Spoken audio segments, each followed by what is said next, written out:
Hello student, I am Sunita Jha. हम कर रहे हैं क्लास 7 साइंस का चैप्टर 10 रेस्पिरेशन इन ऑर्गेनिज्म और यह हमारे वीडियो का पार्ट 3 है। स्टूडेंट, हमारा आज का टॉपिक है टाइप ऑफ रेस्पिरेशन, जिसमें हम जानेंगे एरोबिक रेस्पिरेशन और एनएरोबिक रेस्पिरेशन। हम ऐसा करते हैं स्टूडेंट, इन दोनों टॉपिक को पहले सिंपली क्लियर कर लेते हैं, उसके बाद हम इसको डिटेल में भी देख लेंगे। तो स्टूडेंट देखिए, एरोबिक रेस्पिरेशन क्या है। एरोबिक रेस्पिरेशन में क्या होता है कि आपको पता ही है कि जो हमारा ब्लड हमारी बॉडी में सर्कुलेट हो रहा है उसमें ग्लूकोज भी मिक्स है, और जब इस ग्लूकोज में ऑक्सीजन मिक्स होती है, जब ये ऑक्सीजन इस ग्लूकोज के साथ रिएक्ट करती है तो क्या होता है, एनर्जी, वाटर और कार्बन डाइऑक्साइड प्रोड्यूस होती है।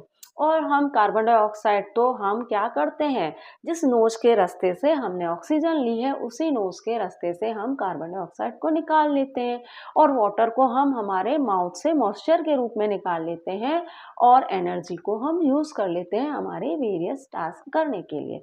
तो एरोबिक रेस्पिरेशन क्या है? एरोबिक रेस्पिरेशन में क्या होता है, ऑक्सीजन का ग्लूकोज के साथ क्रिया करके एनर्जी, वाटर और कार्बन डाइऑक्साइड प्रोड्यूस करना क्या है, एरोबिक रेस्पिरेशन है।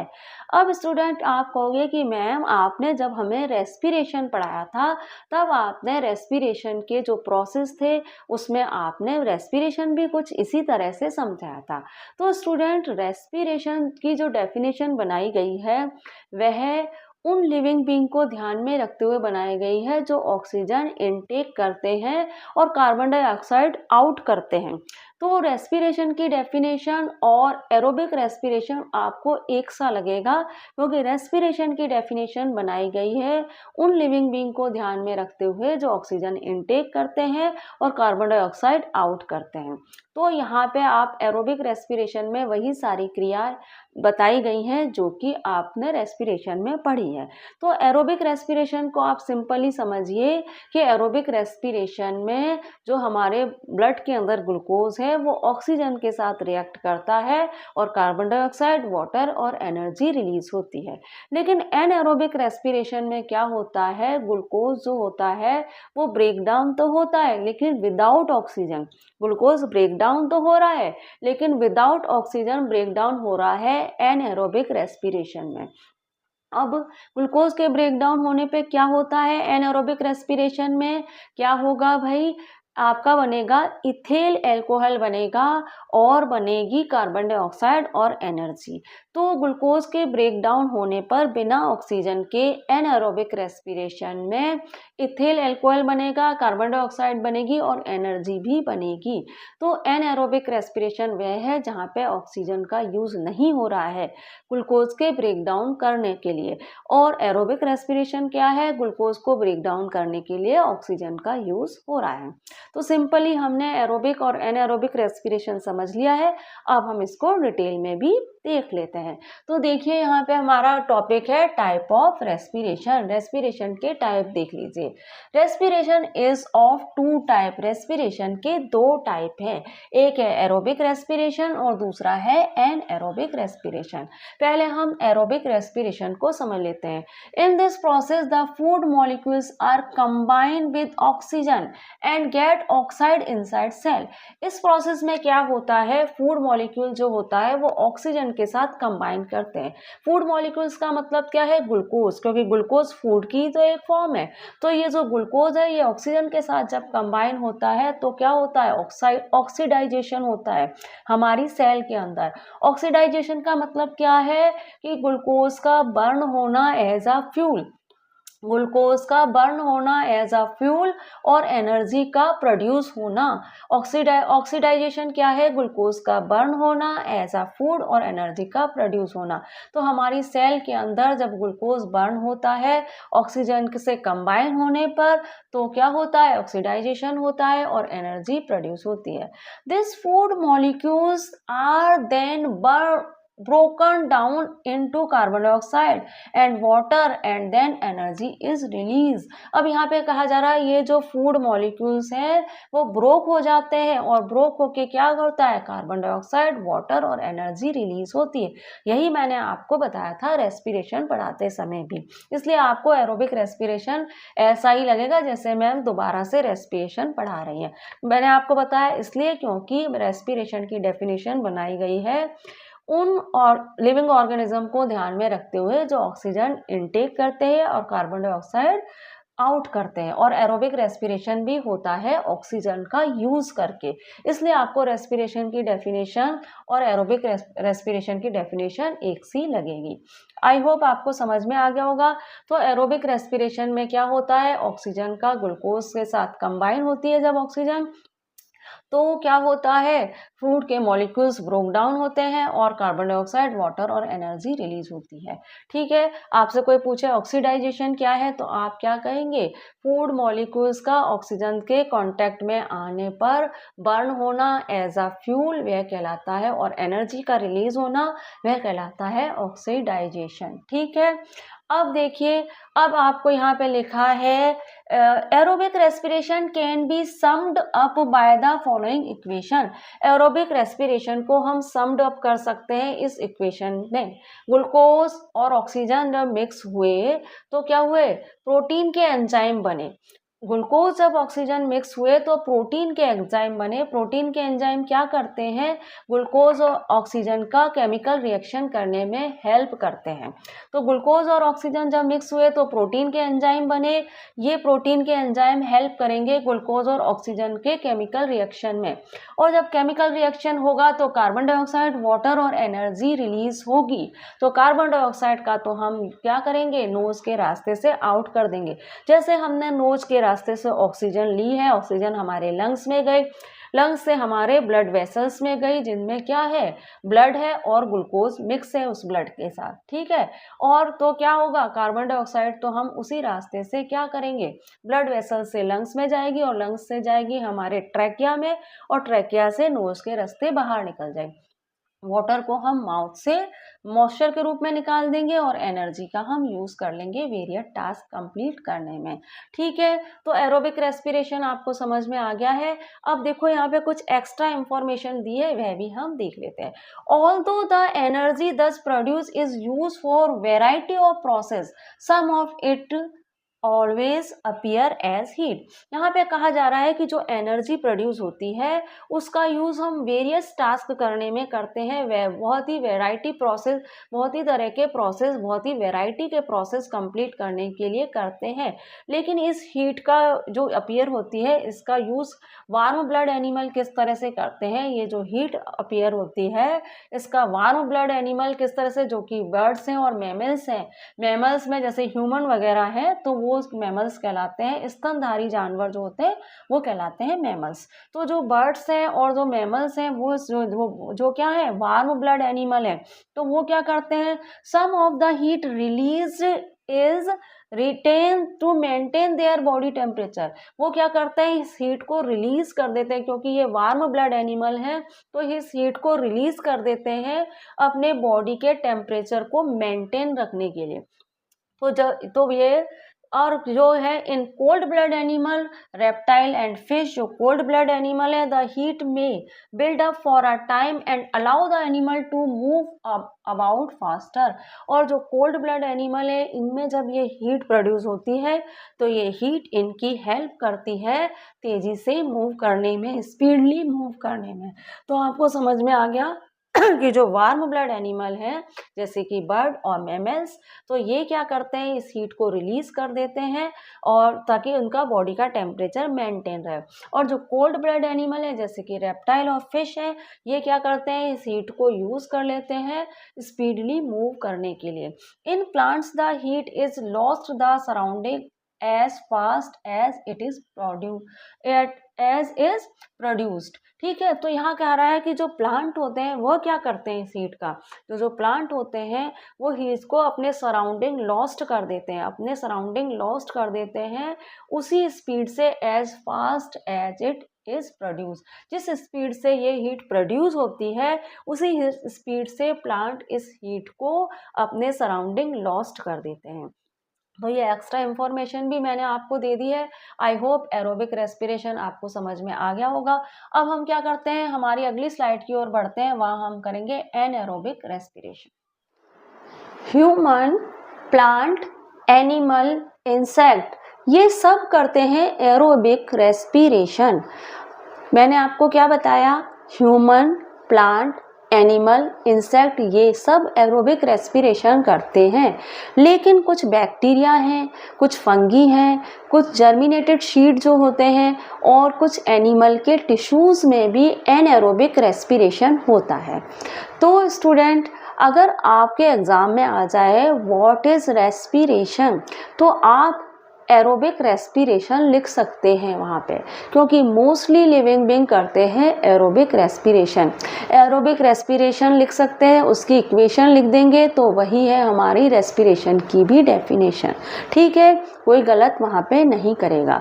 लेकिन अगर आपसे पूछा जाए टाइप ऑफ रेस्पिरेशन, तो वहाँ पे आप एरोबिक और एनएरोबिक रेस्पिरेशन दोनों ही लिखेंगे।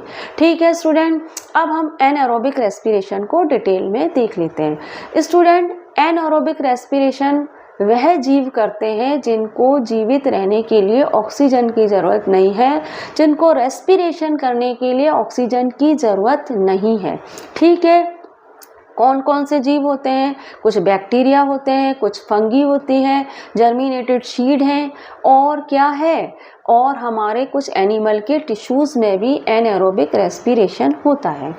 अब ये एनएरोबिक रेस्पिरेशन कर रहे हैं तो भाई इनकी बॉडी में भी ग्लूकोज बनता होगा, इनका फूड भी ग्लूकोज में कन्वर्ट होता होगा और इनको भी एनर्जी की ज़रूरत होती होगी जीवित रहने के लिए, है ना। जैसे हम ह्यूमन को एनर्जी की ज़रूरत है जीवित रहने के लिए, ऐसे इनको भी एनर्जी की ज़रूरत पड़ती होगी जीवित रहने के लिए। तो ये जब रेस्पिरेशन कर रहे हैं बिना ऑक्सीजन के, तो इनका ग्लूकोज भी क्या हो रहा है, इनका ग्लूकोज भी कन्वर्ट हो रहा है इथेल अल्कोहल में, कार्बन में और एनर्जी में। यहाँ पे बिना ऑक्सीजन के इनका ग्लूकोज भी ब्रेक डाउन हो रहा है, इनके ग्लूकोज के साथ भी केमिकल रिएक्शन हो रहा है और इनका ग्लूकोज जब ब्रेक हो रहा है तो वह कन्वर्ट हो रहा है इथेल अल्कोहल में, कार्बन डाइऑक्साइड में और एनर्जी में। ठीक है स्टूडेंट, अब आपको यहाँ तक समझ में आ गया। अब देखिए ये जो यीस्ट है, यीस्ट क्या है, एक सूक्ष्म जीव है और यूनिसेलुलर है। यीस्ट एक सूक्ष्म जीव है और यूनिसेलुलर है। यूनिसेलुलर का मतलब क्या है, ऐसा सूक्ष्म जीव जिसके पास एक ही सेल है, ये एक सेल से बना होता है। अब ये जो यीस्ट है ये एक एनएरोबिक जीव है। एनएरोबिक जीव का मतलब ये है कि इसको जीवित रहने के लिए ऑक्सीजन की ज़रूरत नहीं है। अब यीस्ट एक एनएरोबिक जीव है और इस यीस्ट के साथ हम अच्छे से एग्जाम्पल लेके हम समझ सकते हैं कि एनएरोबिक जीव जो होते हैं वो किस तरह से रेस्पायर करते हैं। यीस्ट के एग्जाम्पल से हम अच्छे से समझ सकते हैं कि एनएरोबिक जीव जो होते हैं वो किस तरह से रेस्पायर करते हैं। आप ऐसा कीजिए, आप एक शुगर का सॉल्यूशन बनाइए। शुगर सॉल्यूशन मतलब पानी में शुगर को मिक्स कर दीजिए। शुगर सॉल्यूशन ग्लूकोज की ही एक फॉर्म है। ठीक है, अब इस शुगर सॉल्यूशन में आप क्या करिए, यीस्ट को डालिए। यीस्ट समझ रहे हैं आप क्या है, यीस्ट क्या है, वही जो आप अपनी ब्रेड में को और केक को स्पंजी बनाने के लिए यूज करते हैं और कुछ ब्रेवरेज जो एल्कोहलिक ब्रेवरेज होती है उनमें भी यीस्ट का यूज होता है। ठीक है, तो यीस्ट आप समझ गए, अल्कोहलिक बेवरेज है, केक है और जो ब्रेड वगैरह को स्पंजी बनाने में जो यूज होता है वही यीस्ट है। अब इस यीस्ट को जब हम इस शुगर सॉल्यूशन में डालेंगे तो क्या होगा, शुगर सॉल्यूशन में डालेंगे तो क्या होगा, क्रिया होगी, रिएक्शन होगा और क्या होगा, इथेल अल्कोहल बनेगी, कार्बन डाइऑक्साइड बनेगी और एनर्जी प्रोड्यूस होगी। तो इससे आपको पता पड़ता है कि एनारोबिक रेस्पिरेशन भी होता है। एनारोबिक रेस्पिरेशन होता है विदाउट ऑक्सीजन होता है, लेकिन ये होता है लेस अमाउंट में, ये बहुत ही लिमिटेड होता है, लेस अमाउंट में होता है। जो इसके स्टेप्स होते हैं वो काफ़ी स्मॉल होते हैं और एरोबिक रेस्पिरेशन होता है वो ज़्यादा समय के लिए होता है क्योंकि वहाँ पे ऑक्सीजन का यूज हो रहा है। तो एरोबिक रेस्पिरेशन ज़्यादा समय के लिए होता है, लेकिन एनएरोबिक रेस्पिरेशन लेस टाइम के लिए होता है। अब स्टूडेंट, आपको पता है कि जो एनएरोबिक रेस्पिरेशन होता है उसमें क्या होता है, ग्लूकोज के साथ डिफरेंट टाइप के जो एंजाइम्स होते हैं वह क्रिया करते हैं। डिफरेंट टाइप के एंजाइम क्या है, प्रोटीन है। डिफरेंट टाइप के एंजाइम प्रोटीन है। ये प्रोटीन क्या करते हैं, ग्लूकोज के साथ क्रिया करते हैं, और जब ये ग्लूकोज के साथ क्रिया करते हैं तो इथेल अल्कोहल बनता है और कार्बन डाइऑक्साइड बनती है और एनर्जी बनती है।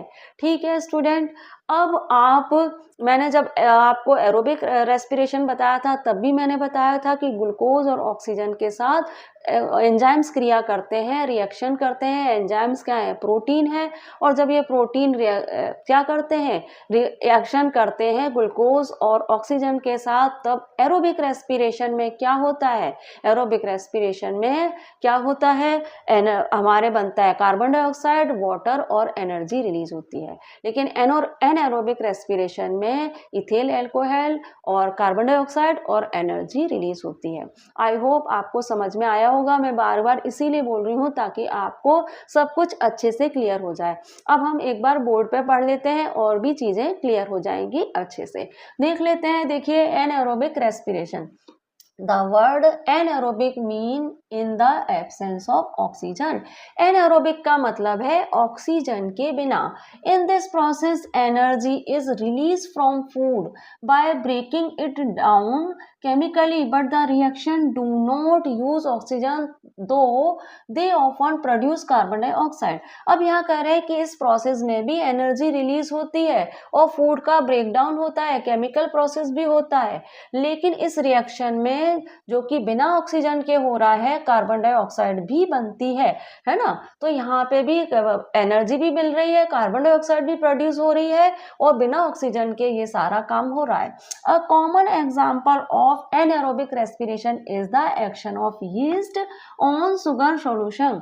अब एक कॉमन एग्जांपल है एनएरोबिक रेस्पिरेशन का, यीस्ट का एक्शन शुगर सॉल्यूशन के साथ। The sugar is not complete oxide to carbon dioxide and water but convert to carbon dioxide and ethyl alcohol. अब ये जो शुगर सॉल्यूशन है वो कंप्लीटली ऑक्साइड नहीं होगा क्योंकि यहाँ पे एनएरोबिक रेस्पिरेशन कर रहा है यीस्ट।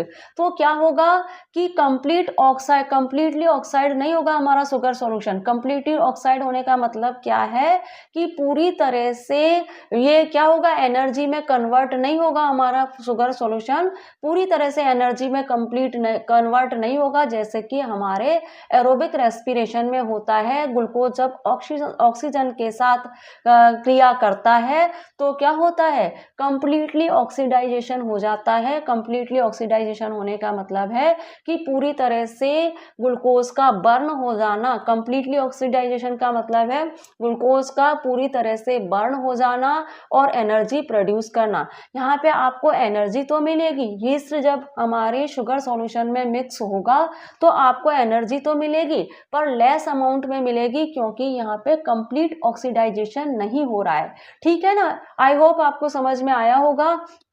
कंप्लीट ऑक्सीडाइजेशन नहीं हो रहा है लेकिन आपको carbon dioxide and water but convert to carbon dioxide and ethyl alcohol. Oxidisation to carbon, यहाँ पे देखिए इसको वापस पढ़ लेते हैं और अच्छे से क्लियर हो जाएगा। The common example of anaerobic respiration is the action of yeast on sugar solution. On sugar solution, the sugar is not completely oxided to carbon dioxide and water. Sugar solution पूरी तरह से oxide नहीं होगा और carbon dioxide water तो नहीं बनेगा but converted to carbon dioxide and ethyl alcohol. लेकिन क्या होगा, शुगर सॉल्यूशन कन्वर्टेड हो जाएगा किसमें, कार्बन डाइऑक्साइड और इथिल अल्कोहल में कन्वर्ट हो जाएगा।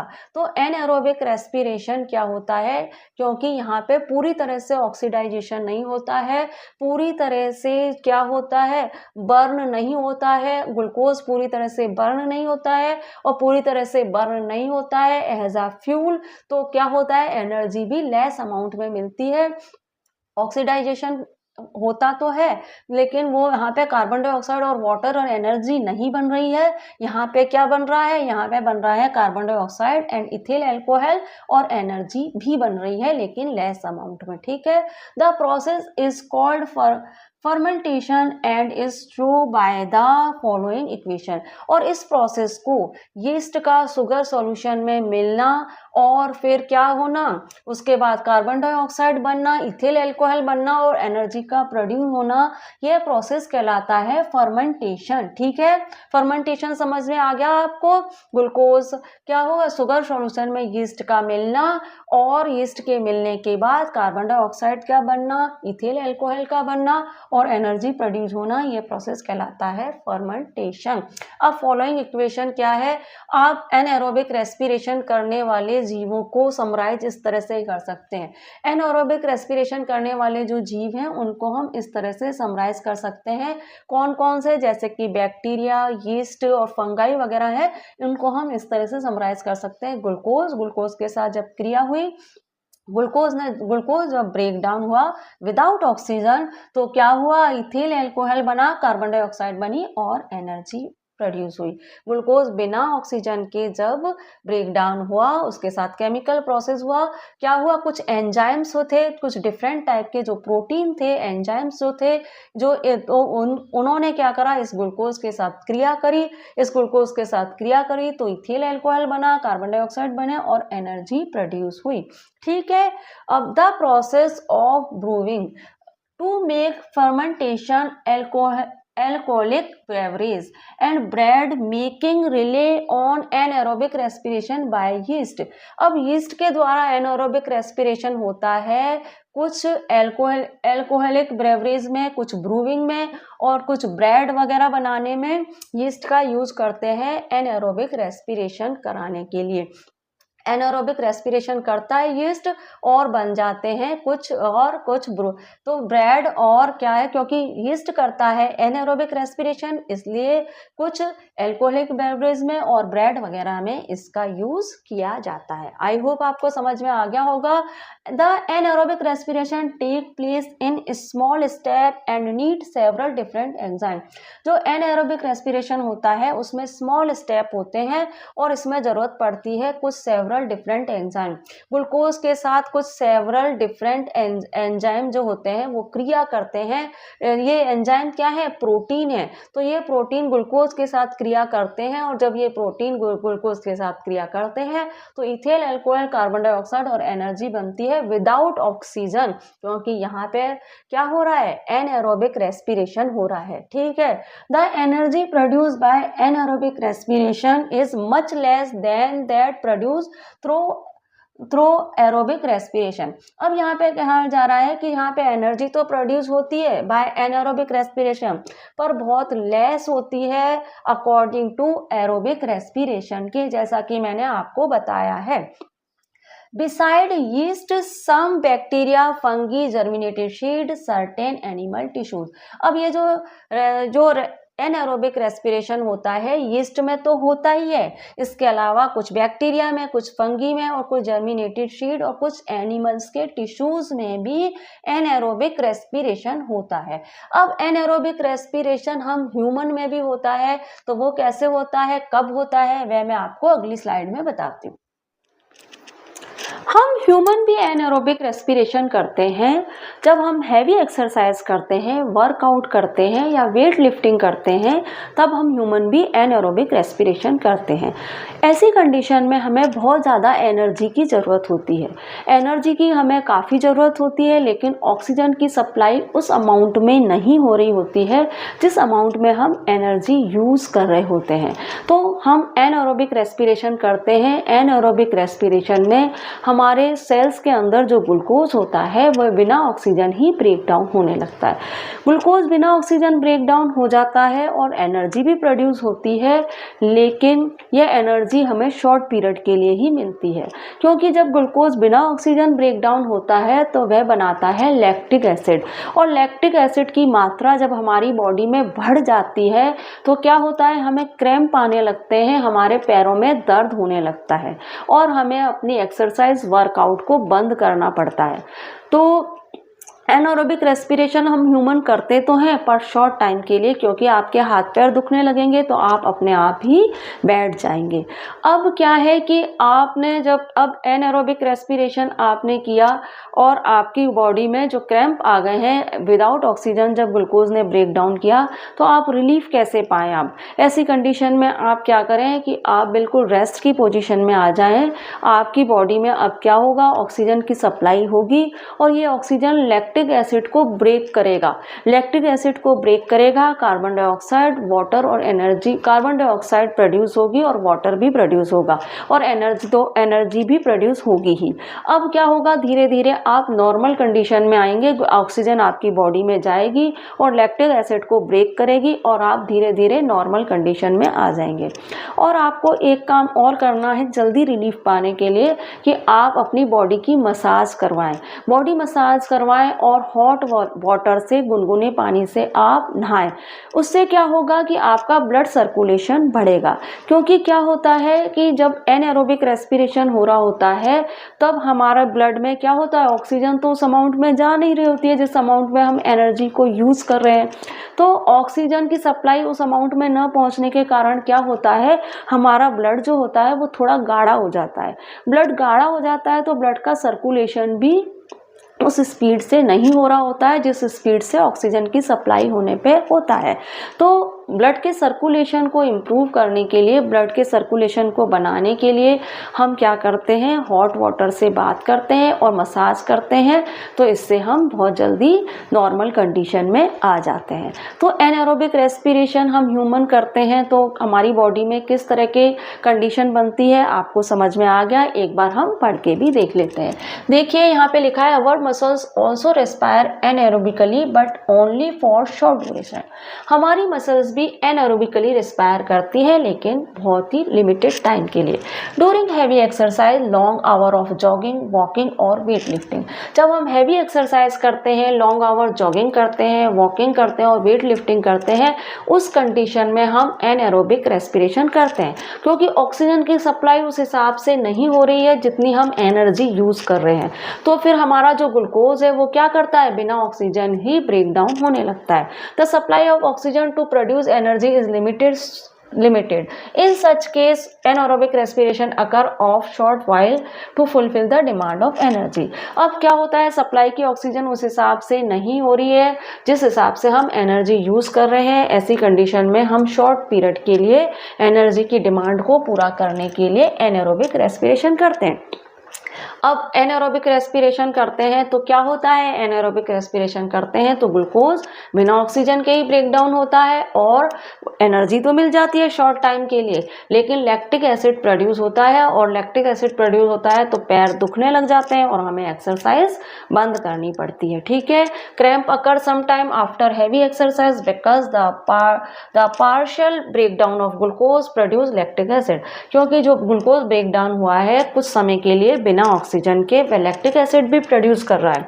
Accumulation of lactic acid cause cramp, और लैक्टिक एसिड की मात्रा बढ़ जाने से हमारी बॉडी में क्रैम्प आने लगते हैं, पैरों में दर्द होने लगता है। अ मसाज और hot bath leave for cramp. अब आप क्या करो, मसाज करो, हॉट वाटर से बात करो और आप क्या करो, आपको फ्रॉम क्रैम्प से आपको रिलीफ मिलेगा।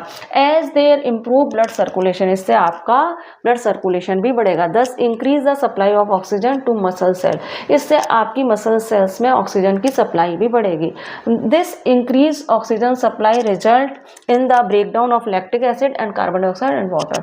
और जैसे ही ऑक्सीजन की सप्लाई आपकी बॉडी में बढ़ेगी तो आपका लैक्टिक एसिड ब्रेक डाउन होगा और कार्बन डाइऑक्साइड और वाटर रिलीज होना स्टार्ट हो जाएगी।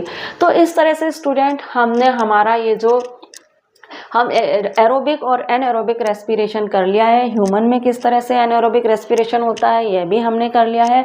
अब हम क्या करेंगे, हमारे अगले वीडियो में हम करेंगे रेस्पिरेशन इन प्लांट। ठीक है, अगले वीडियो में मैं आपको कराऊंगी रेस्पिरेशन इन प्लांट। तो मिलते हैं हमारे अगले वीडियो में। Thank you for watching student.